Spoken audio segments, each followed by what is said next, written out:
Olá pessoal, sejam bem-vindos a mais um vídeo do Letras na Rede.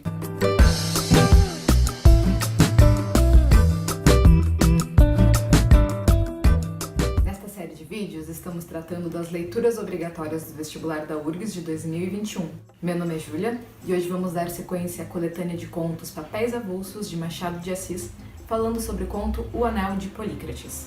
Bom, este conto é um conto curto, é um conto simples, mas que pode ser um pouco complicado de interpretar. Ele é escrito no formato de um diálogo. Isso significa que nós não temos neste conto a voz do narrador.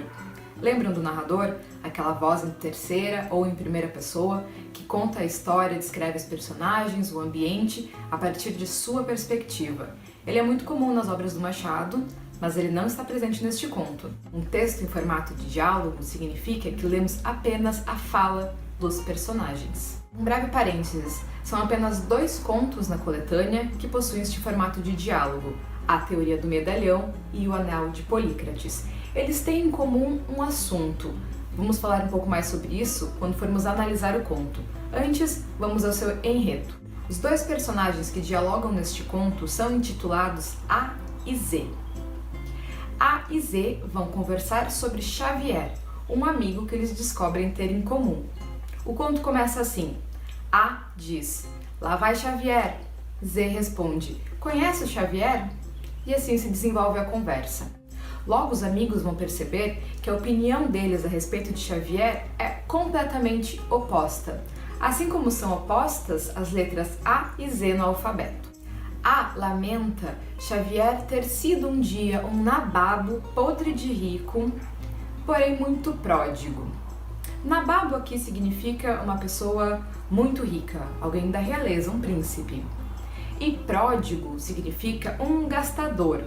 Por ser muito pródigo, ou seja, por usar de sua fortuna, espalhar sua fortuna sem muita consciência, Xavier acabara ficando pobre. Z estranha essa descrição de Xavier. Xavier, podre de rico? Para ele, para Z, Xavier era um homem simples, um homem modesto, poupado e de pouca fortuna.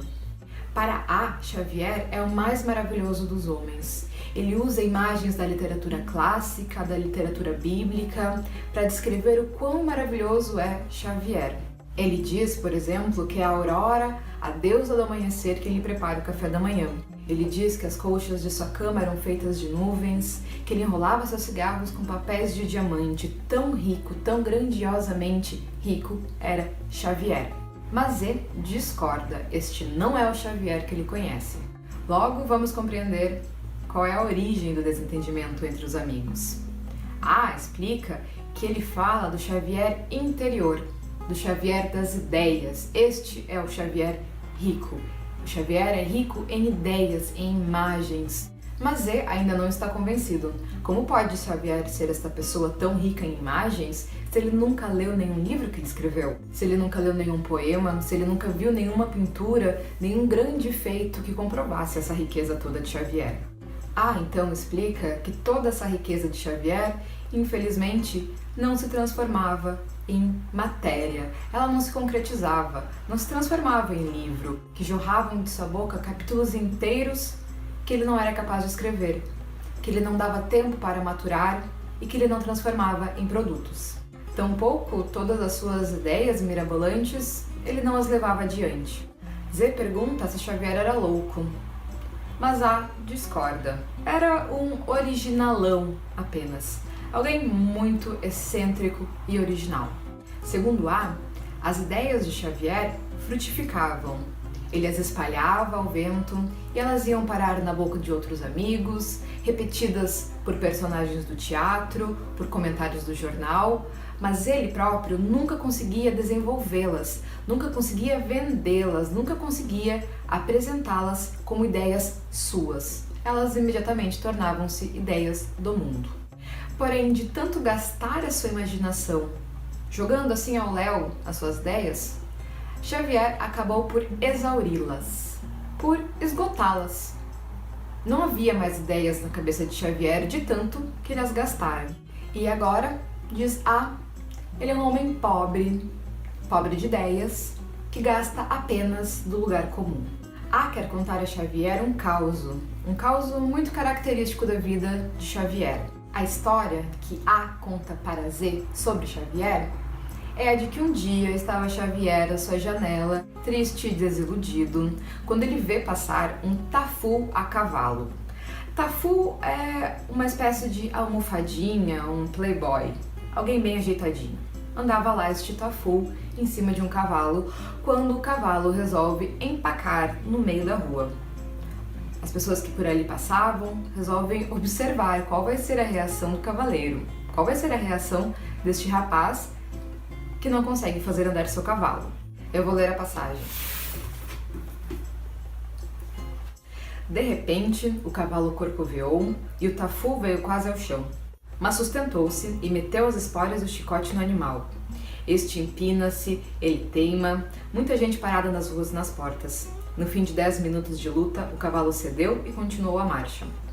Os espectadores não se fartaram de admirar o garbo, a coragem, o sangue frio, a arte do cavaleiro.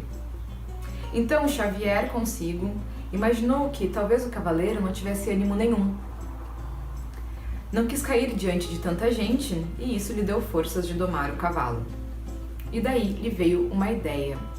Comparou a vida a um cavalo chucro ou manhoso e acrescentou sentenciosamente: quem não for cavaleiro, que o pareça. Xavier ficou muito feliz com esta sua ideia, achou-a muito original. Ele sentia-se tão triste e tão desiludido com a falta de ideias originais que apegou-se a esta última ideia. No dia seguinte, ele acorda-se novamente triste e lembra da história do anel de Polícrates. Polícrates era um rei muito sortudo. Tão sortudo que um dia, tentando testar a sua sorte, ele resolve jogar ao mar o seu anel do rei. Mas a sorte do rei é tão grande que o anel é engolido por um peixe, o peixe pescado, levado à cozinha do castelo e o anel volta ao seu dono. O rei recupera o anel. Inspirado por esta história, Xavier decide testar também ele a sua sorte.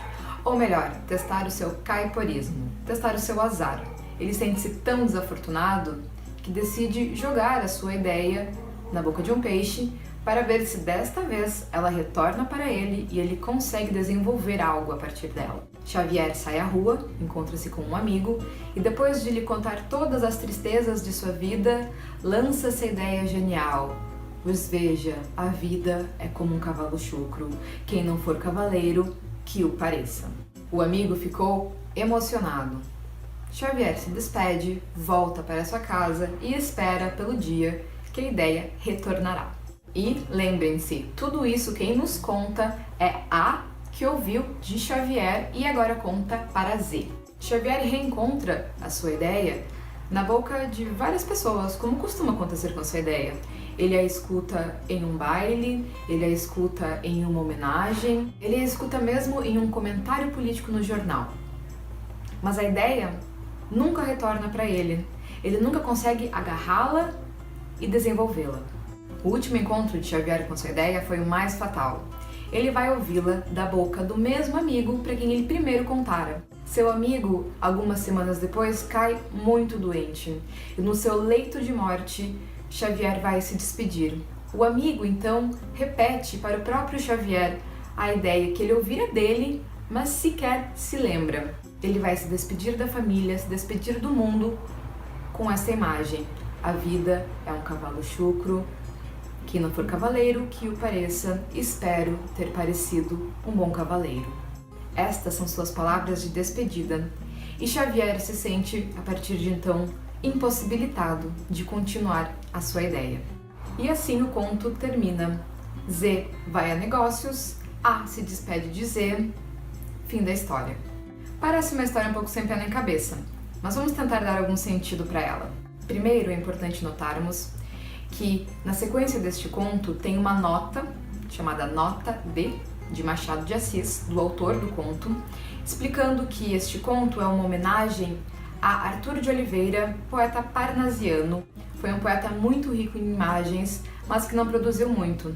Principalmente, sua obra ainda não é muito reconhecida. Machado explica que este conto é uma homenagem cômica, é uma brincadeira que ele faz em despedida ao seu amigo parnasiano, falecido. O conto não é um retrato de Arthur de Oliveira, mas uma homenagem cômica. Machado se inspira na trajetória de Arthur de Oliveira para tecer algumas críticas muito sutis à sociedade. A ironia deste conto, a crítica que Machado faz, ela é bastante difícil de ser percebida. Mas podemos começar avaliando a ideia de Xavier, esta ideia que motiva toda a história. A vida é como um cavalo chucro e manhoso, quem não for cavaleiro, que o pareça. O que significa esta frase? Que o que importa não é se somos ou não somos bons cavaleiros, mas que pareçamos um bom cavaleiro. Que tudo o que importa, na realidade, é a nossa imagem, é a nossa aparência, é o que parecemos aos outros. Se o cavaleiro que tentava domar o cavalo chucro era ou não um bom cavaleiro, pouco importa. O importante é que, querendo não cair na frente de tanta gente, ele conseguiu se segurar e conseguiu aparentar ser um bom cavaleiro. Isso lembra vocês de alguma coisa? Talvez as redes sociais, talvez a nossa imagem no Instagram, todos nós tentamos parecer melhores cavaleiros do que talvez realmente sejamos, porque no fundo a gente sabe que é isso que importa. Isso é uma grande ironia. A gente sabe que isso não é verdade, que mais importa sermos felizes do que parecermos felizes, sermos bons do que parecermos bons. E nisso reside a ironia e a crítica dessa ideia. Lá no início eu comentei de outro conto, A Teoria do Medalhão, que se aproximava um pouco do Anel de Polícrates por ser um diálogo, mas também por tratar uma ideia em comum. No conto A Teoria do Medalhão, um pai explica para seu filho como se tornar um medalhão. O medalhão é uma espécie de profissão, uma carreira. O medalhão é uma figura pública, muito bem quista, muito bem recebida, que tira proveito deste seu sucesso, desta sua popularidade, da sua imagem. Para ser um medalhão, o pai sugere ao filho para que ele não tenha ideias alguma, para que ele não tenha criatividade. O medalhão deve sempre falar o que já foi dito, deve sempre tentar parecer mais do que ele de fato é. Se observarmos bem, vamos perceber que o medalhão ele é o completo oposto de Xavier, do originalão. Xavier é quem cria, quem elabora as ideias e jamais é reconhecido por elas, enquanto o medalhão é quem se apropria, quem se aproveita das ideias de Xavier e é reconhecido por elas. Não por as ter criado, mas por saber expressá-las no momento mais oportuno. Enquanto Xavier apenas espalha suas ideias, não tem nenhum controle sobre elas, não consegue desenvolvê-las, não consegue evoluir com elas. Juntos, estes dois contos traçam uma crítica bastante sutil ao pensamento nacional. Este pensamento que se importa mais com ideias repetidas, com ideias colocadas no momento propício, mas não com ideias originais. Há uma sociedade em que o que mais interessa são as aparências, são os medalhões, do que as ideias originais, do que os originalões, como Xavier. É isso, pessoal. Espero tê-los ajudado a compreender um pouco melhor este conto. Façam a leitura e, se tiverem dúvidas, podem escrever para nós aqui nos comentários do vídeo que vamos voltar para respondê-las. Até a próxima! Não esqueça de conferir os outros vídeos da série e de seguir o Letras na Rede aqui no YouTube e também no Instagram, no Twitter e no Facebook, pelo @Letras na Rede. Deixe nos comentários as suas dúvidas e perguntas sobre esse conto ou sobre a obra do Machado de Assis. Ao final da série sobre papéis avulsos, voltaremos para responder suas perguntas.